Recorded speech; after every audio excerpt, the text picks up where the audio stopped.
Okay, so welcome to the session on the observatory commissioning. I'm going to give a talk. You can, after you've listened to me for a while, you get to hear various other speakers. I put the list of speakers on the Slack channel. Please join it. Mark isn't on Slack, so he doesn't know this. Everybody else is. I'll keep you to your time. I think we had 8 minutes each. We'll have about 10 minutes for discussion at the end. Please be nice to everybody. That includes me, please. We'll take questions on Zoom. If people could please, something's beeping at me, mute their Zoom, ask questions. We'll check up on you later and turn this off, go away. Thank you, I think. And if I can figure out how to make this advance, let's get started. Okay. So I was asked to talk about the AuxTel and LSST commissioning. I'm mostly going to talk really about AuxTel rather than LSST commissioning, but as you'll see, they're very, very similar topics. I'm not covering everything that Sandrine talked about this morning. There won't be beautiful pictures of a big telescope. Mi dispiace. Okay, does this work? No, that's the laser, huh? This one. Yes, okay, great. So the first thing to say is, if I stay close enough to my microphone, that we're already commissioning Rubin. So instead of turning Rubin on in 2 years' time and like Athena, Minerva in this country, I guess, appearing from Jupiter's forehead, we'll have a running survey. We've realized that we're going to have to take little steps towards the running survey. So when I say that we're already commissioning, we're taking data 6 nights a month. I hope it'll go up soon. On the Cerro Pichon, next door to the big telescope, using LSST electronics, using CCDs, REBs, readout boards, running the telescope the Rubin way. This sounds much better than it really is, but we're running it using the software we're going to run the big telescope. We're processing the data using the Rubin codes, and we're doing difference imaging quite soon. This is a picture of the big telescope seen through the slit of the little telescope. We got glares coming from the moon. That's the moon bouncing off the big telescope and causing us troubles on the last AuxTel run. So, what is the auxiliary telescope? Well, first of all, it's the instrument we're using to commission Rubin. That's why it's important. It's a little telescope. It's a 1.2 meter with a single CCD, an ITL CCD, one of the 2 types of devices we have in the main focal plane. We're running 3-day-long observing runs once a fortnight instead of running 30 or 31 or 28 days a month. We stopped when the snow came and broke the mountain and broke the weather tower and everything fell down. We've been back on the sky for the last 6 weeks. Marc knows this perfectly well because he has to get up in the middle of the night in France to support it.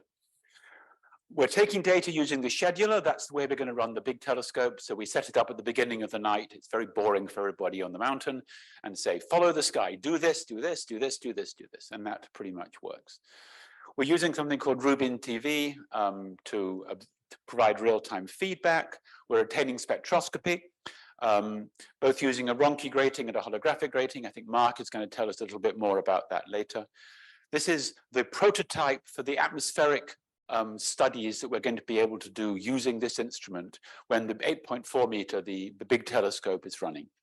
I'm going to say almost nothing about spectroscopy.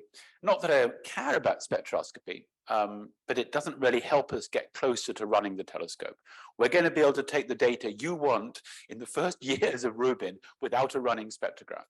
We need it to get down to a 1 millimag supernova light curves and things that would be really exciting, but we don't need it to get 5, 10%, sorry, 0.5 or 1% photometry of the sky, at least for stars. If you're interested in weird colored objects, perhaps we do.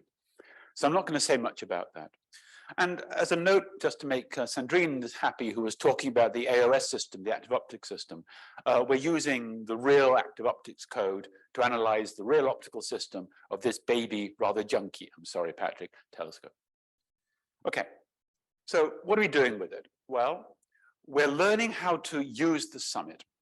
So this is some data coming off the engineering facilities database. Most of you should never have to look at anything like this again.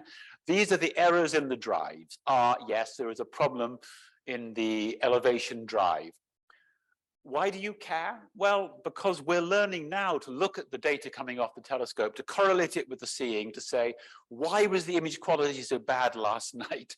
Let's go back and see what we can learn about our observatory. So this is very much the commissioning we're doing of the observatory rather than the data systems. Here's another example which is slightly close to reality. These are the point spread function measurements, azimuth, altitude. This is data coming off the wind. This is data coming off the dim. This is data coming off lattice. Lattice is the name of this camera. So again, this is about learning how to use the Rubin systems so that when we put ComCam on the sky and then the real telescope on the sky, says he, hoping that he will tell me soon how long I have. Keep talking. Oh, well, someone will have to tell me to shut up. I'm usually reasonably good at keeping to time. So that when we put the real telescope on the time, we won't start from scratch with a new observatory, which would take an extra couple of years. So we're running something that I call MKIDS. Those of you who are involved in KIDS will appreciate that they have a kilodegree survey. We have a millikilodegree survey, or MKIDS. We're not using MKIDS detectors. If any of you are interested in microwave kinetic induction sensors, I would love to be. This is due to Merlin. So this is an image, and this is a somewhat easier to see image of 1 whole square degree imaged using a 1.2 meter telescope on the Cerro Pachon. It's about 2,500 exposures taken in Sloan GRI. So this is pretty junky. If you look at it, you'll see, well, fortunately you can't see, but I can see on my screen, and you'll see if you download the slides afterwards. There are lots of artifacts here. There are problems at the edge of the chip. There are all sorts of things. However, this is the results of carrying out full-up Rubin processing on real Rubin data coming off Pachon and being transferred down to the USDF. We're running QA on it. I was hoping to get some updated versions of these slides, but unfortunately, we haven't quite got the data fully processed yet. I think that these gentlemen, Eric and Peter, are working on it as I speak, or maybe they're asleep. So this is running the analysis tools QA system, which Sandrine mentioned this morning, to ask how good the data is. And the answer is not very good. So this is the photometric repeatability. This is in millimag, so that's 10%. However, if you look, this is for the full detector, and this is for the central region of the detector. And I plot the same thing here as the function position. It turns out that not only do we have vignetting on these devices, we also have an epoxy glue that was used and is slowly spreading its way across the front of the filters. So what we're seeing here is just problems in the data, which we will not see on the LSST. They're not gluing the filters in using epoxy, at least. That's why they tell me at SLAC. And in fact, we've now upgraded the hardware. We've now got an unvignetted 65mm lens filters. What's interesting here, though, is that the data is bad. We can tell you the data is bad. We can tell you where the data was bad as a function of position, and we're in a position to fix it. I'll tell you a little bit more about how we go about deciding we need to fix it in a moment. We also take afternoon calibrations, all the normal things one does, biases, darks, flats, photon transfer curves to measure the gain, blah, blah, blah, blah, blah, the sort of stuff one does on observatories. Non-trivial to do on this observatory, as Agnes can tell you if you ask her, because you have to put the systems together to make it possible to take the data, reduce the data, and not do it by hand. So we're running this basically every night, both on ComCam when ComCam's cold. ComCam's not quite cold at the moment, anytime now, maybe next week we'll cool it again up at Prime Focus. Sandrine showed you a beautiful picture of ComCam up at Prime. But this is on AuxTel as well.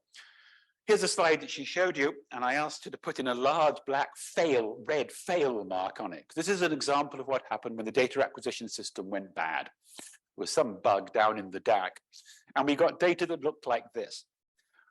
LSST data is interesting in many ways, but it's not this interesting. That's a bias frame.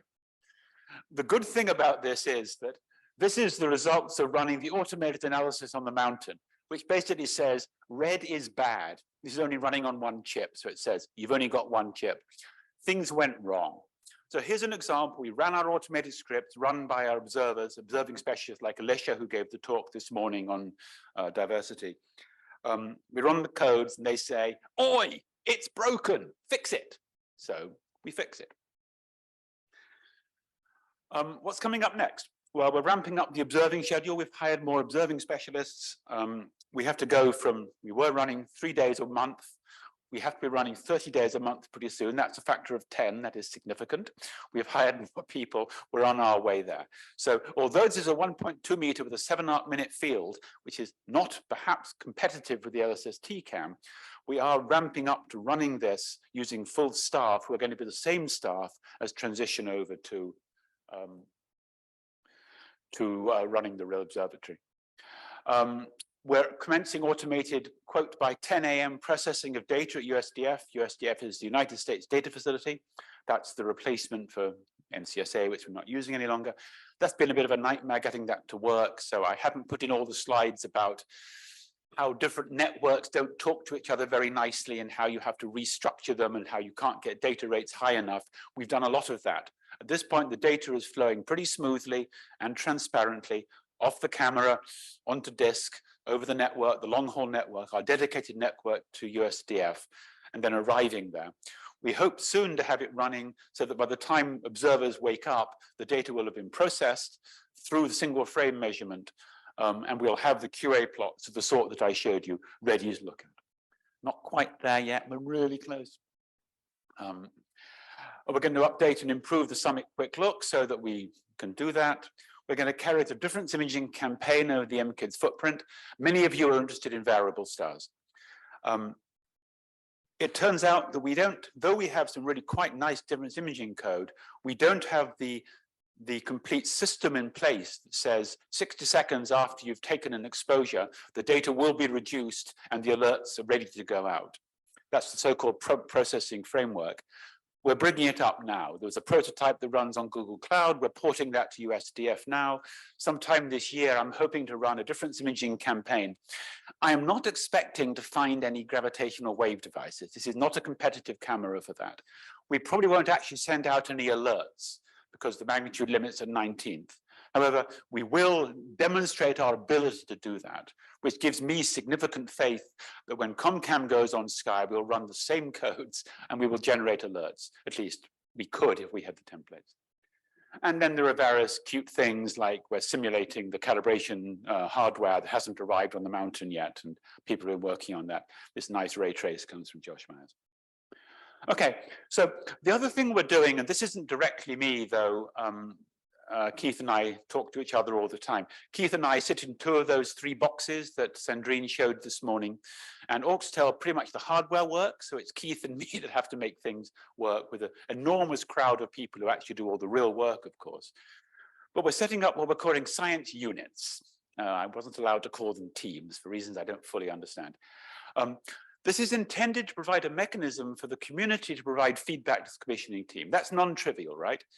I want to know from you what isn't working for you so that I can fix it.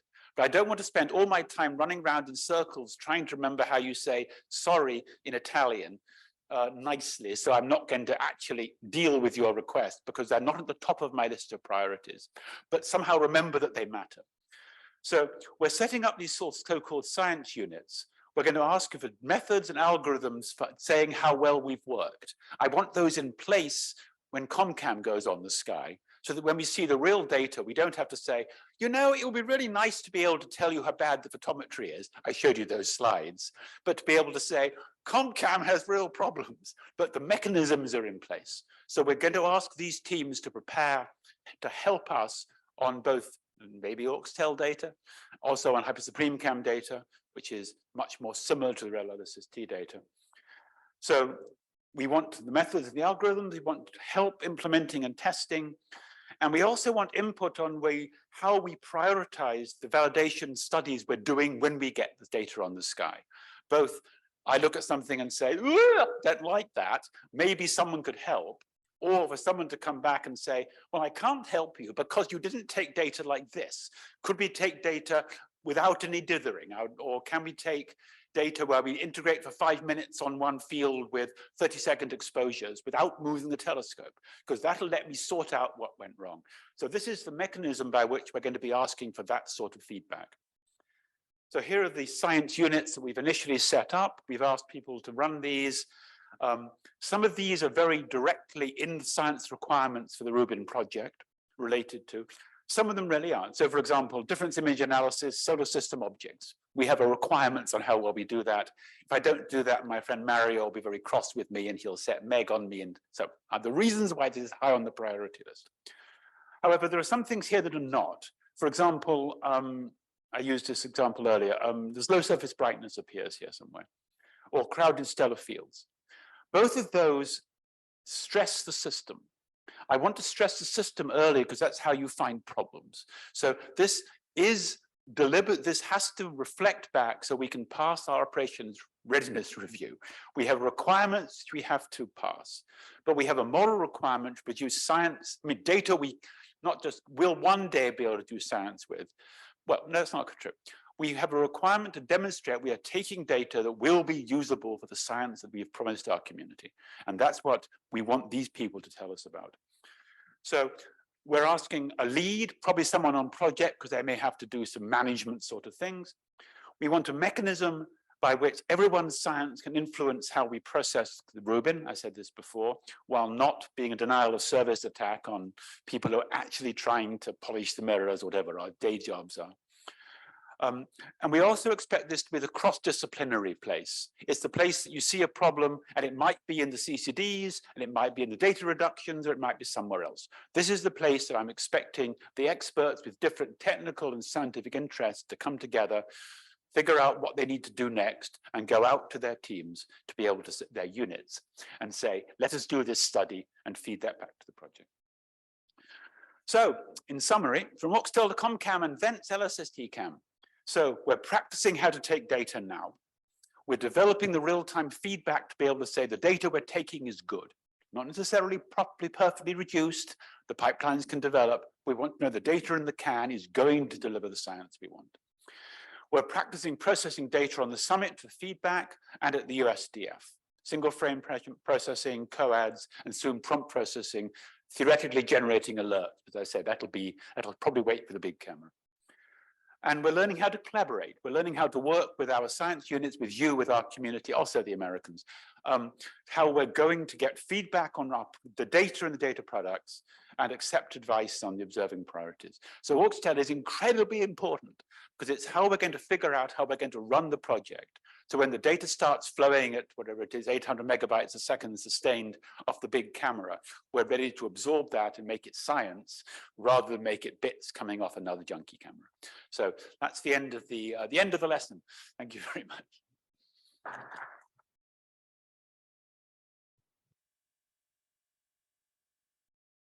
Are there any questions either in the room or on Slack? Aha, my timing, look at that.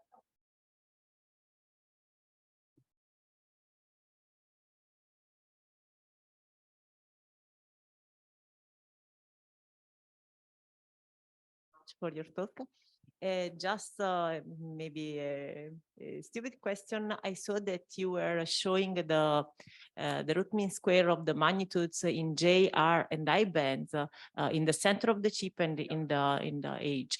And I see that maybe the G band was not really following the other bands. Am I right? Do you know why this happened? Yeah, I think it's because there was more epoxy smeared on that chip than on the on that filter. Yeah, this is why I really wanted to have another slide where I showed you that one, and then I showed you the results with our new replaced filters. Okay. Yeah, so, yeah, sorry.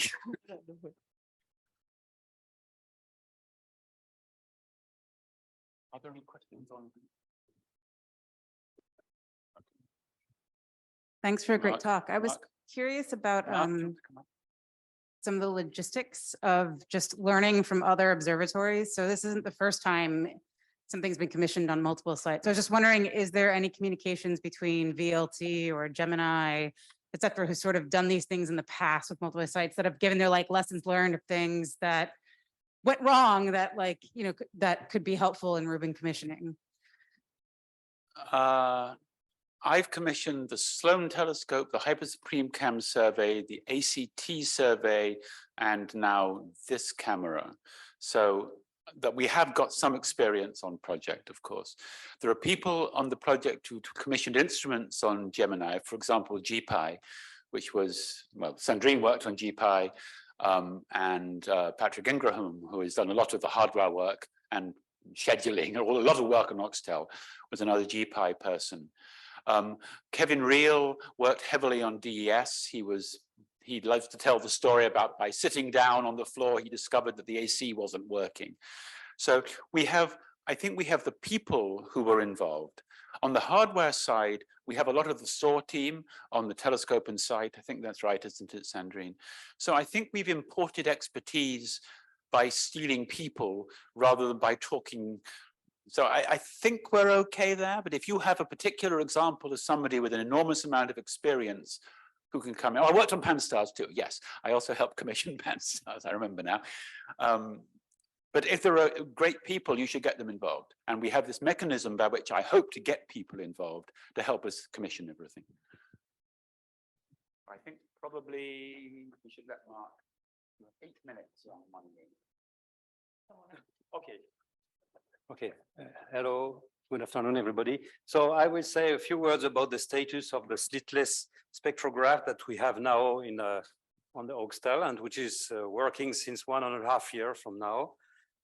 So this is, let me first remind you what is the spectrograph mission, the AuxTel spectrograph mission. The idea is to measure the atmospheric transmission, and with this, the knowledge of the atmospheric transmission, it is to derive the expected fluxes, to correct the fluxes, and then derive fluxes for each object one by one, because it changes from object to object, and to go back to standard atmospheric conditions, to reconstitute form magnitudes for standard atmospheric conditions. So this is you have an example here of between two extreme situations for the atmospheric absorption. In blue, you have a minimum value for water vapor. This is the absorption lines of water vapor, and you have a low level of aerosols. And in red, you have a maximum water vapor, precipitable water vapor, and this is the oxygen, which is common to both, and this is the maximum aerosol. So here you have the ratio between two extreme situations that we can experience at the LSST. Then so we have a slitless spectrograph. Why slitless? Slitless has two advantages. First, the main advantage is that you can very fast position the object at the right position. With a slit, you have to do several images before converging at the right position. The other advantage is that there is no light that is interrupted by the slit, so you are able to do full spectroscopy, spectrophotometry. So that's one of the main differences. So there are some limitations. For example, because we have no slit, we have all the sky and the stellar background, which is also present on the image. So this is one complication. And the resolution is not limited by the slit size, but by the saying. So we have this limitation, which is imposed by the geometry of the telescope. So we have developed a phase hologram, which is an object which has the virtue to have two functions in one surface, which is first dispersion and focus, correction of focus functionalities. The reason is that we are using it with a converging beam and also with an unbanded spectrograph, which provokes some change in the path, in the optical path, that has to be compensated, and that could not be compensated with a classical Ronchi grating. So we did this development which was very successful, because we have first an excellent focus for all wavelengths. So we go to the nominal resolution, and we have also more light, significantly more light than with Ronchi grating, because it's fully transparent. It's a phase hologram, not an amplitude hologram. Okay, so how does it look like? This is a spectrum. So this is the direct image. So this is the star that we are studying, so the standard. So that's the position where you have to put the zero order. And this is the spectrum that is developed, the line spectral line. You can see that this line is not perfectly straight line. And there is a reason for this is that you have also the atmospheric dispersion that you have to superimpose on the holographic dispersion, on this dispersion due to the hologram. So, and this goes to the reverse side. The blue is more dispersed by atmosphere than in a disperser, in a grating. Okay, so we have now thousands of spectra that are used, we have already used for the commissioning. So we have studied the geometry, resolution, everything, transmission. It's almost everything is finalized. This we mainly work with Carl specs, so that standards measured out of the atmosphere by the HST, and we have made also measurements with and without blocking filters, red. Or this is the blue blocking filter that you can see here. So you separate the first order and the second order, and this is the blue, the red blocking filter. So you have only the red from the first order with no contribution for the second order. And this is a raw spectrum where you have both contributions. So now we have tools which are now starting to efficiently work. First, one is called Spectractor, which is now operational, and it extracts the spectrum, and it can now separate between the first order and the second order, thanks to the use of forward modeling technique that takes into account every instrumental effect. I will not go into the details. And we have this good, excellent now separation between the two orders. Now you have another thing that you have to realize, that the flat fielding is absolutely not standard for the spectroscopy. Well, for example, here you see that the reason is that the light that is downstream the hologram has a different path for the zero order than for the first order, and this path changes with the color.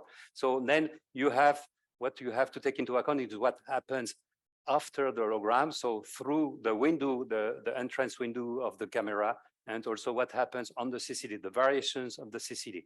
So that's why we have to use a special technique, which is temporarily the best tool would probably be the CBP to have this correct flat fielding. Okay, so now the good news is that we are now starting to measure and to estimate the atmospheric parameters. So this is the atmosphere, 2 minutes, that's okay, it should fit. So this is again only the first order spectrum that is extracted by the spectractor. Here you have a standard here. You see in green the intrinsic bands, absorption bands of the object, of the star. So that's mainly Balmer line. The Balmer series is perfectly visible. It's very easy to see. And do you expect, well, I will not explain what is the equivalent width, but what you expect is that the equivalent width of the intrinsic lines of the standard should not change with the atmospheric conditions. And this is this equivalent width as a function of the air mass. So you see it's perfectly flat, but the absorption lines due to atmosphere, so oxygen on some of lines, because there are several absorption bands for the water. So we take the most convenient ones to compute this equivalent width. And then you see that some of bands, for these bands, we have clearly a correlation between the air mass and the equivalent width. So that's just a check. But the best news is that now we are starting to extract the atmospheric parameters for the first time. See, this is a ratio of an observed spectrum divided by the simulated spectrum with Libratron software, which is a full atmosphere simulation of the full simulation of the atmosphere. So this is made for several hypotheses in precipitable water vapor, and you see that the best fit is for 3.2 millimeters in this case. It's about a precision of 10%. Okay, so that's just the conclusion, and I think we can have the questions during the conclusion.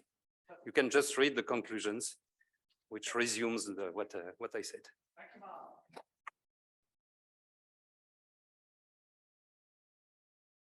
We have time for about one question, and there'll be some more time for questions. This is the hot topic at the end of the session. So, somebody, can I see a hand up? Any questions on Zoom? Who's up next? Martin.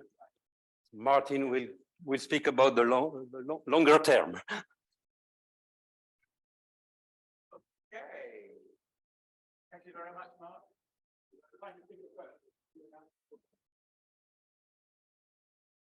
Any questions on Zoom? Nothing on Zoom. In that case, everybody's happy or everybody's thinking of nothing nice about how they are. Oh, nobody's interested.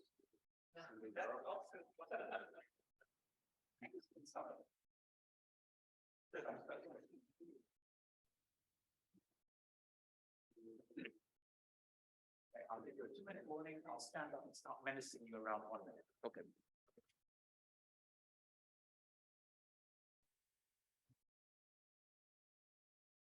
Okay. Hi, everyone. I am Martín Rodríguez Monroy. Martín Rodríguez. Oh, great. So I am Martín Rodríguez Monroy. I'm postdoc at IGC Lab in Paris. I'm gonna cover a little bit what are the plans to derive photometric corrections, color corrections for the data taken with the AuxTel telescope, and how to apply them to the LSST data. So we can almost skip this slide because what is AuxTel has already been covered by Robert and Marc. But in any case, so just to remark that is currently providing the real data for the LSST collaboration, and we are obtaining spectra almost twice per month, performing observations, 3 days observations, more or less. So what is the idea behind all of this? So we wish to recover the photometric information, that is magnitudes and colors of the different objects as if we see them from top of the atmosphere or under given atmospheric standard atmospheric situation. So the LSST telescope will observe with 6 different broadband photometric filters, and basically this will give us magnitudes in each of these filters, which will be basically the application of the different passbands to the different spectral energy distributions of each of the objects that are observed. However, the value of these magnitudes are going to be determined not only by the filters themselves, but also by the atmosphere, the first thing that the light finds in its way towards the telescope, and also by the optical throughput, which contains the mirrors and the dispersion, are everything that the light finds on the way to the CCD. So in this presentation, I'm going to focus on what can we do to model and to correct for the effect of the atmosphere. So this is just what I have already mentioned. So each spectral energy distribution of each object is going to be passed through the final passband, which is going to take into account both the photometric filters and the atmosphere at the position and at the moment of the observations. So this is how the atmosphere affects the observation. That this is the atmospheric transparency. That is how transparent is the atmosphere for the different wavelengths. And this shadow region corresponds to different simulations. So this is something that we can create in with a library named LibraTran. And we can vary the different components that we consider that they are present in the atmosphere. For example, precipitable water vapor, oxygen, ozone, or aerosols. In this particular example, I'm keeping fixed all these parameters, and I'm varying the amount of aerosols. And they print each different atmospheric component has a different impact in different parts of the spectrum, and that's going to be translated in different impacts on the color and the magnitudes and on the colors of the objects that we measure. And this gives us the total passband with which we observe the object. So it is basically the product of the window function of each filter, the atmospheric transmission at a given time and position, and the optical throughput of the telescope and the quantum efficiency of the CCD and so on. So this is the final efficiency with which we observe in each band the object. And this is how it looks like at the end. the spectrum of a given object. So we have for each photometric band a given transmission from what we would see on top of the atmosphere. Okay, so once we have, as I have said, we can create simulations of different atmospheres for different amounts of atmospheric components, and we also have a reference spectra. In particular, we are working with a CalSpec from the Hubble Space Telescope, so we can pass those spectra through the different final pass bands corresponding to the different atmosphere simulations. So, as for example, this is an example for what happens, how the final passband look like when we vary only the precipitate or water vapor, and they have a greater impact on the redder part of the spectrum. On the opposite side, we have the effect of the aerosols, which have a more remarkable impact on the bluer part. And from this, we can for each spectra, for different kinds of spectra, we can obtain the impact that the different atmosphere conditions have on the colors that we estimate with respect to a standard atmosphere or any given reference that we can establish beforehand. So the idea would be then to for each type of spectra, and for each weather condition, we would populate a hypervolume, a hyperparameter space, for which we would know which color correction we have to apply in order to go back to the values, to the photometric values as seen with the standard atmosphere. This will be done, or we are aiming to do this with the auxiliary telescope data, and then what we could do later with when LSST starts working will be to, okay, we can associate each object to the parameter, to the hypervolume element to which they correspond, and given this, we would know which photometric correction we need to apply in order to mitigate the impact of the atmospheric conditions. So just to conclude, as it has been said in the previous talks, one of the purposes of the auxiliary telescope is the determination or estimation of the atmospheric properties, or in particular the atmospheric transparency. There are some steps given in that direction already, and given the results also provided by the simulations, we estimate that we need knowledge of around 10% precision in the atmospheric parameter values in order to obtain precisions on the photometric corrections of about 5 millimagnitudes.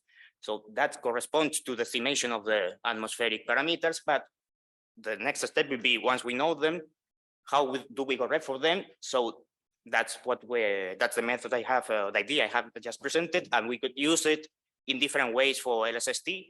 So, for example, we could, if the baseline idea would be to directly, if we are pointing AuxTel and LSST to the same patch of the sky at the same time, we could simply, given the atmospheric transmission that we have determined, obtain the ratio and directly correct the photometry. But if we are pointing far away from where LSST is looking at a given moment, we can still, given those atmospheric parameters and the photometric correction derived, we could model the atmosphere at the position of LSST and proceed with the correction.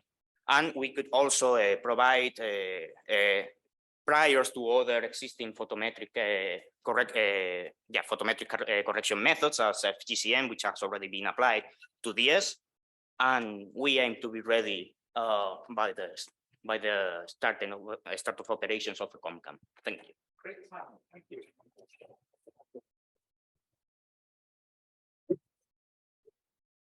There are none on Zoom, I think. So, any questions in the room? There's a question over there.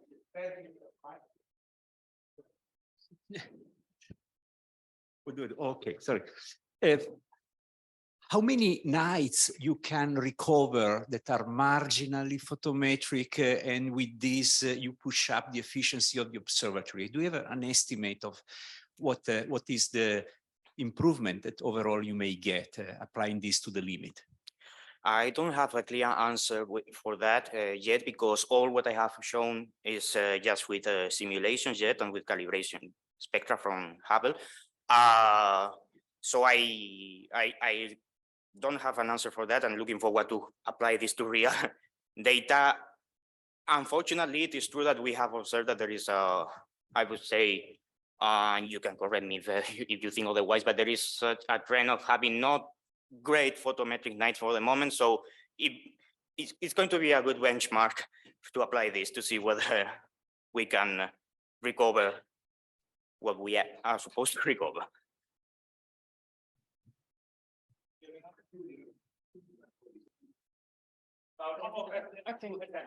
Yeah, sorry.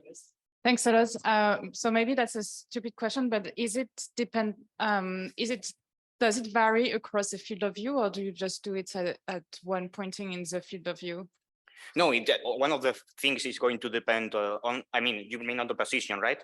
Yes. Yeah, for sure. One of the parameters, I forgot to mention that, is the air mass, which is going to also have a remarkable impact at a specific, as Marc mentioned, for example, for greater air masses, you will get more dispersion on specific parts of the spectrum, and that's going to be translated on more impact on the colors. So we have to take into account that parameter also. That's a great point. Okay, I think it was exactly the same question. I was wondering if in 10 square degrees, which is a lot, at lower masses, yeah. So that's not wasting Giuliana's time now. So you I'm very worried about that. Anyway.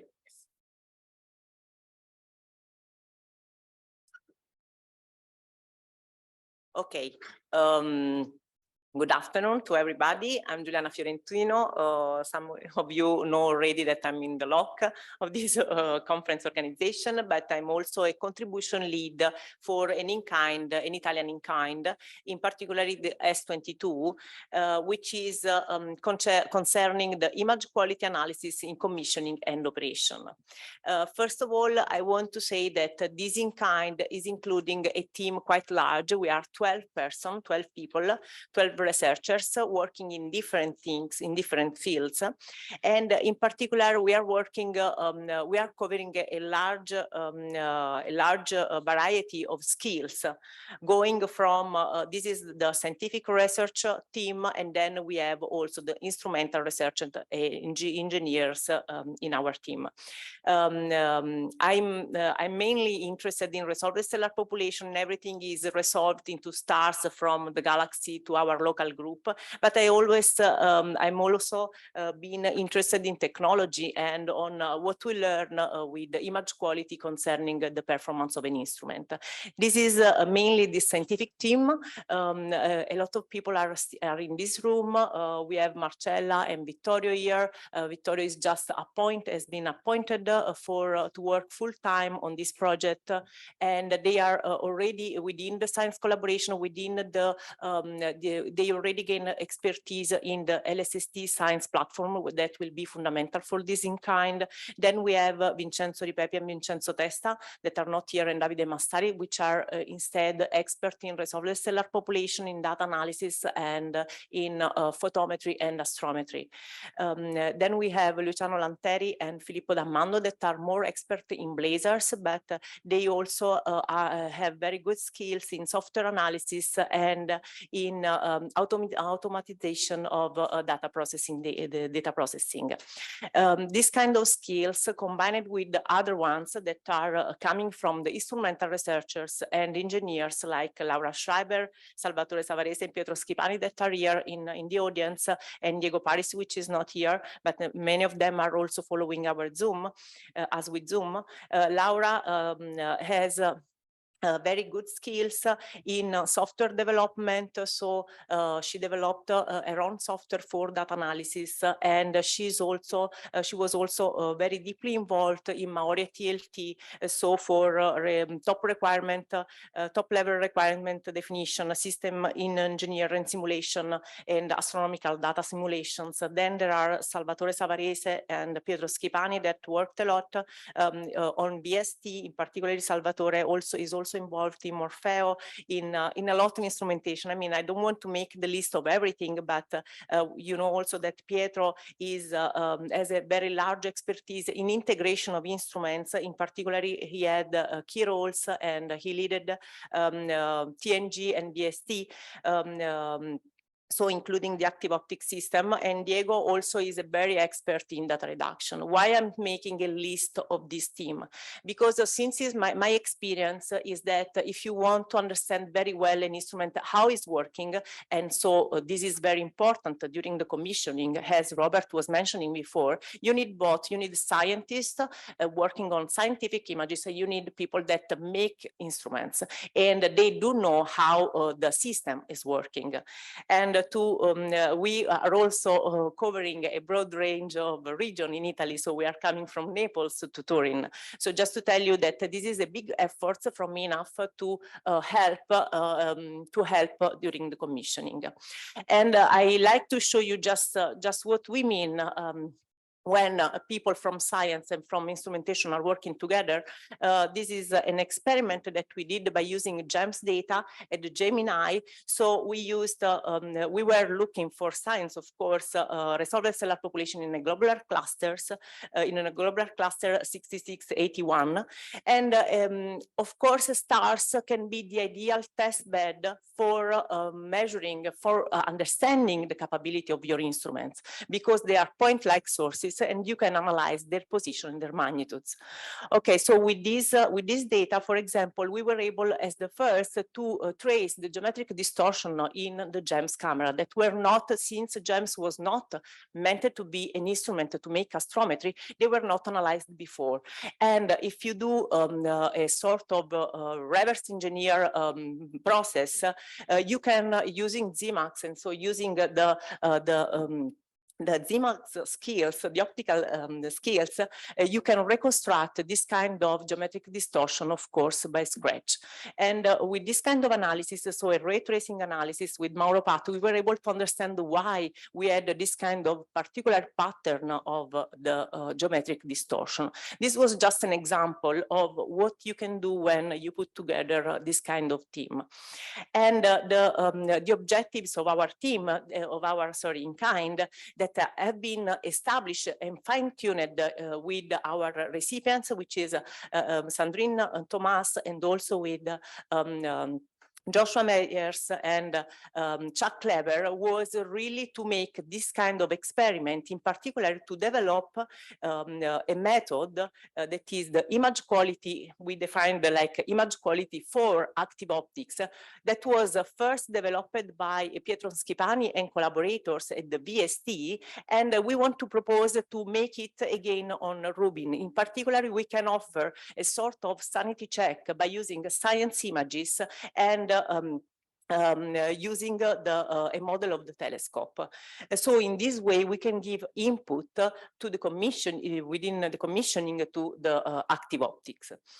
In particular, we also will implement, will further improve this method, including not only the PSF shape that has been studied by Pietro at the VST, because the method was already verified at the VST and was concerning it was using the PSF shapes, in particular ellipticity, to give back some feedback on active optics. We will also try with the objective to use geometric distortion, so not only magnitude, but also positions of stars. And also we will have a package that will try, this is the objective 3, to recover saturated stars magnitudes from the images. Okay. I think the time is almost gone. However, I want to say that we are quite well organized. We already have several working packages, and also that we will take advantage of the collaboration with in-kind from S21 to make our method calibrated on Sky on the summit. So I hope that you are enjoying Rome, and I thank you.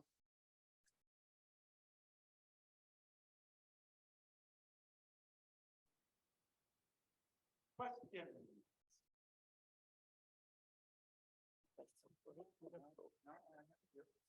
Your 10 seconds you could have used. I have a question. Okay, at the end I was too fast. So we have quite a lot of this tooling, not designed to do the things you're trying to do. But for example, the astrometric analysis obviously has to know about the structure of the camera. As you probably know, the corresponding thing on DES was finding all the chip distortions and the tree rings, all those sort of things. We have quite a good version of the PS estimation coming out of PIF, which also uses that. So how do you envisage exploiting on-project knowledge so as to that we can jointly make progress instead of bringing in your own tool set and repeating Absolutely, yes. I mean, sorry. Okay, yeah. The point that was already agreed with Sandrine was starting on all the knowledge you already built and is already there in the science platform, because of course the image quality team already did a lot of effort. So we are going to start on that basis, and then if something has to be added, then we will work with you for providing software and whatever we need. I mean, I was also more worried it's not just in the outputs, it's in the intermediate stages where we're already doing some of this modeling. So we could benefit if we can figure out how to make it work by having you working with Claire Saunders, who's doing the astrometric modeling, to say, this is the sort of optics models we would be using. Yeah. So I'd be interested in figuring out how to get you, this is in kind, right? We're collaborating. How to get you into the system a little bit more. I mean, for example, I think following the discussion of your talk, that we may also enter in some scientific units, because we are really, I think we have the experience you are looking for. That's great. Thank you. What? Our next speaker is, I assume, online. Certainly I haven't seen Jon in person. So do we have Jon Loveday available? If you're here, Jon, you've changed since I last saw you.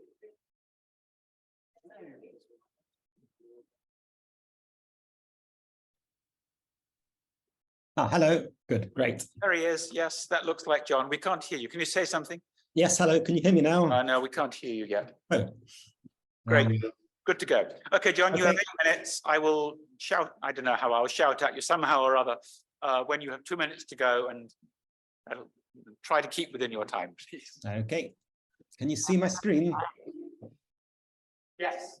Great. Okay. Super. So apologies that I can't be in Rome in person. I've just got too much teaching this week. So I've been talking about the testing LSST data quality via the Limber scaling relation. So what is the Limber scaling relation? So sorry to throw all these equations at you. So the angular correlation function W theta is a projection over the spatial correlation function psi of r. So here are two galaxies separated by a distance r12. Here's us in a telescope. We can measure the clustering as a function of the physical separation r12 or the angular separation theta, and they're denoted psi of r and W theta respectively. And the two are related by this integral equation, where the other thing in this equation of interest is the selection function P of r, which is the fraction of galaxies within a specified magnitude range visible at a distance r. And that's given by integrating the luminosity function phi of L, which you can also, of course, vary with redshift, between the lower and upper luminosity limits, which depend not only on the distance of the galaxy, but also on the apparent magnitude limits of your sample. Okay, so that's the one slide sort of intro to the Limber scaling test. On small scales and in the power law approximation, the spatial clustering can be approximated by a power law with a slope of minus gamma and a correlation length of R0. And this factor allows for possible redshift evolution of the clustering. So it assumes it just evolves in this particular way with the redshift. And Limber's equation can be used to show the angular correlation function. It also behaves as a power law, but with the index, which differs by 1. So the slope is 1 minus gamma rather than minus gamma. And the amplitude of the angular clustering, shown on the right here, is a function of the parameters of the spatial clustering and also an integral over the selection function, which in turn depends on the galaxy luminosity function. So by projecting, you're going from a spatial correlation function with this sort of power law to an angular correlation function with this sort of power law. So why is this useful for LSST commissioning, you're probably asking yourselves? Well, the amplitude A of the angular clustering can be calculated for a given magnitude range if the redshift evolution of the luminosity function and the spatial clustering are known, and that's why I put the redshift dependence in here explicitly. So basically, we can predict how the angular clustering W theta should scale as a function of the magnitude limits. This scaling will only work if the galaxy sample is complete and uncontaminated, and if the photometry is unbiased. And so therefore, it's a sensitive test of things like CCD nonlinearity or other systematic photometric errors. It'll tell us the magnitude limit for reliable star-galaxy separation, and any large-scale gradients in object selection or photometry will also show up by the scaling test not working properly. So here's a rather old application, apologies, to the APM galaxy survey back in the era of photographic plates in 1996. So the left-hand panel is showing you the observed angular correlation function for APM galaxies in slices in apparent magnitude as indicated, where we're going from brighter to fainter as you go from top to bottom in this plot. And the right-hand panel shows you these correlation functions scaled to a common magnitude depth of 18.4 using the Nimbus scaling relation.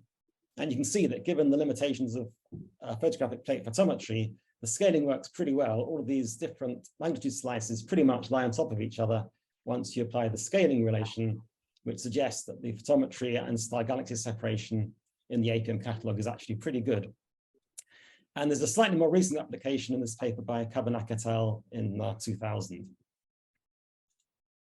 So there are challenges of applying this to LSST. The catalog depth of order of 26 magnitude demands that the luminosity function and clustering evolution be well understood to redshifts beyond redshift 1, which wasn't the case for the much shallower APM galaxy survey.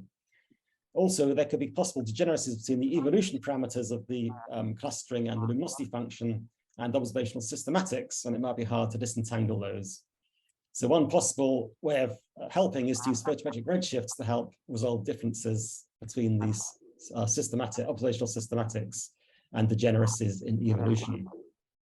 And once you think you've tested the system, you believe all the star-galaxy separation, then these challenges actually become opportunities, because the scaling of the angular clustering with magnitude can then help in turn constrain the luminosity and clustering evolution. And similarly, if you were to measure the scaling of W theta in photo Z bins, that'd be a good test of the reliability of your photometric redshift method. So once we believe the system's working well, this is a good test, a good way of understanding evolution and the reliability of photometric redshifts. So progress so far, I apologize, is extremely limited.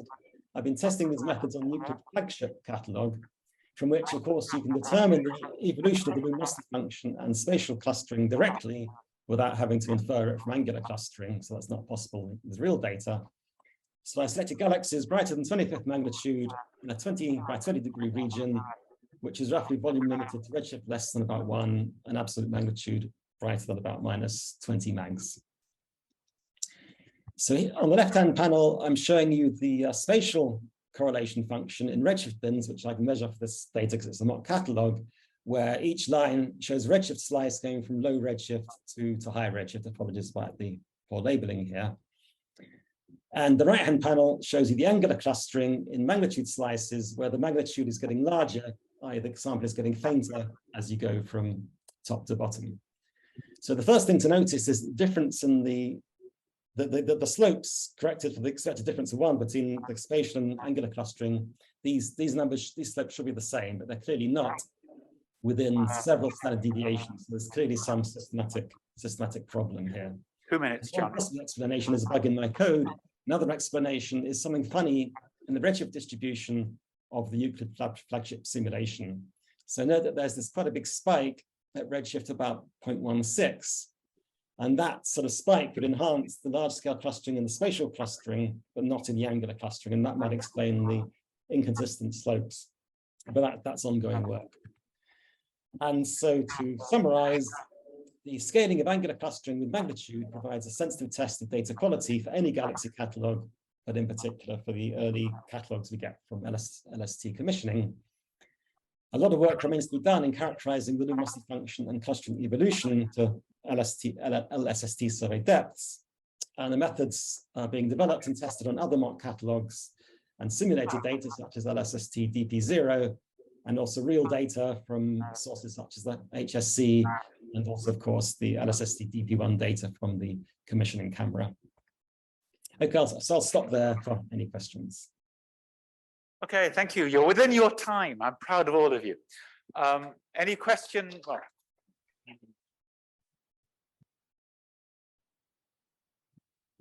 any questions in the room? I have a question.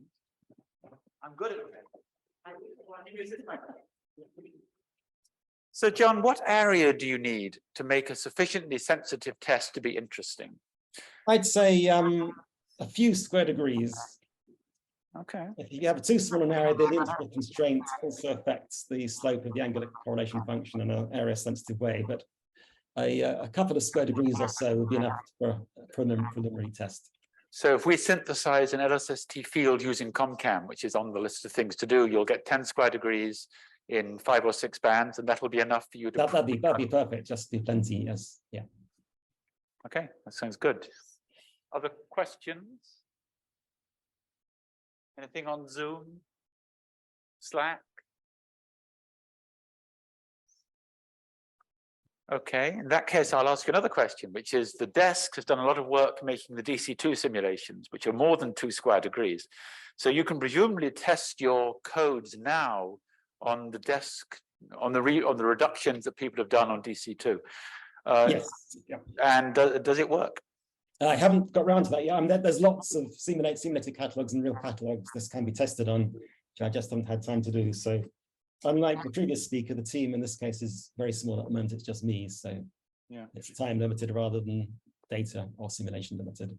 The advantage of DC2 is it looks very much like the data that's coming off ComCam. Yeah. There's a lot instead. It's just to repeat my lecture from before that we want the tools, if possible, working on the data that's going to come off the cameras rather than sort of some abstract thing off in the sides. I think there's a lot of advantage in that. Yes, so DC2 is definitely on the list of surveys to analyze. Okay, so if there are no more questions for John, we have, says he looking at his watch, -5 minutes for a discussion. So anybody who wishes to leave is more than welcome to vote with their feet. If there are any general questions about any of the topics that came up in this meeting, we could take them now. The only one that I remember was the question of the spatial variation in the reddening, well, the atmospheric absorption. You have a question? I was just trying to modify and extend my previous question. It was about the stability of the 0 point across the field of view. And well, I would change my question to your definition of a photometric night, because by definition, a photometric night is a night in which the absorption coefficient is stable. And if, for example, if you consider an average of the absorption, atmospheric extinction all across the field of view, probably you lose something about the local variations. And for example, at very low air masses, this can change. You have a change of the order of 20% in your air mass. Yeah. So I was wondering if you consider a photometric night one night in which the average extinction is constant, or a local extinction is constant. Thank you.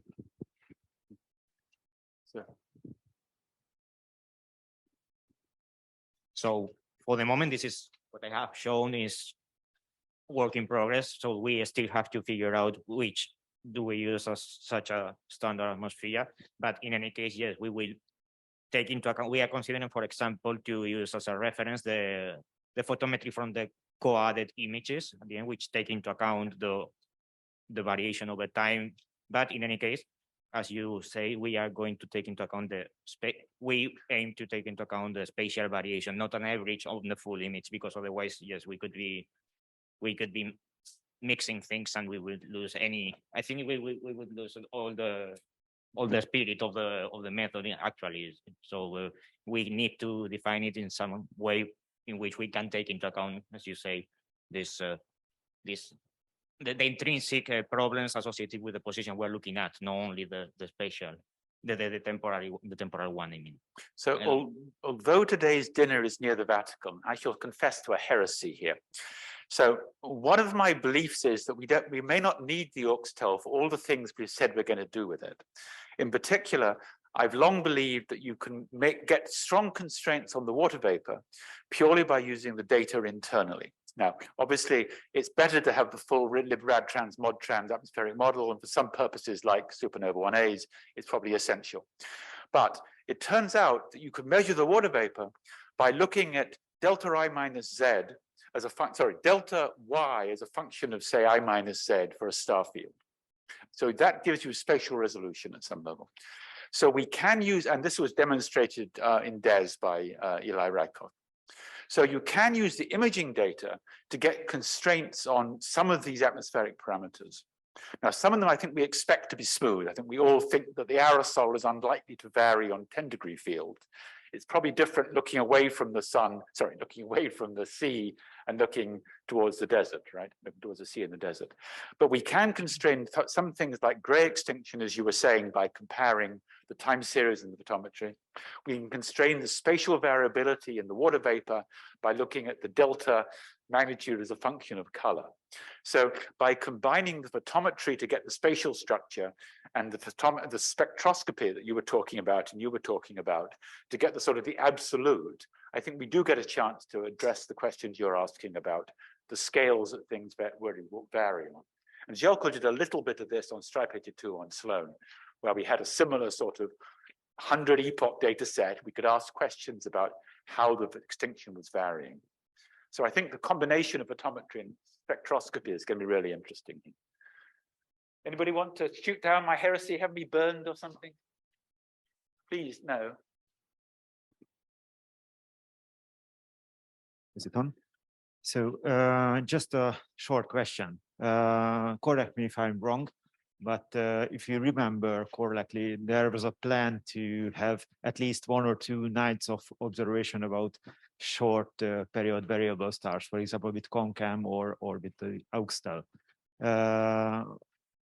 Do you know something about this? So is it happening or? Sorry, in the context of the real survey, you'll have to ask Željko and probably be a good victim to answer that question who's sitting in front of you. In the context of ComCam or the big camera during commissioning, I would be very surprised if we didn't sit on a field and just integrate for an hour or two, maybe changing filters occasionally. For one thing, I want to watch a filter go down into the murk and nearly set and see what it does to the astrometry, all those sort of things. So while doing that, which provides a very deep data set and a lot of variation with conditions, you would automatically get what you're looking for, where we'd probably be integrating for 30 seconds or 15 seconds at a time. So I suspect it's the sort of thing you'll get for free while we're taking data sets that are good for other things. One of these inputs I want to get from these science units is here, remembering I'm allowed to breathe, is exactly those sort of tests. And to the limit to which we can say, yes, we're doing that. Yes, oh, no, we're not doing that. Maybe we should change our plans to also support that science. We're very interested. So I know that Mario really wants us to look in fields where there are moving objects. I'm not quite sure why, but if we can do that for free, we'll certainly take that data as well, and then be able to tick off, yes, we can do linkages, yes, we can get the data to the Minor Planet Center fast enough, while you're observing all the M-star flares in the background. So make sure that it gets back into the commissioning team. I don't promise. I think these science units should be, I hope they will be, an efficient way to get good ideas in a digestible form back to the project. Other questions? Nunc dimittis servuntum Domine secundum verbum tuum in pace. Meeting over.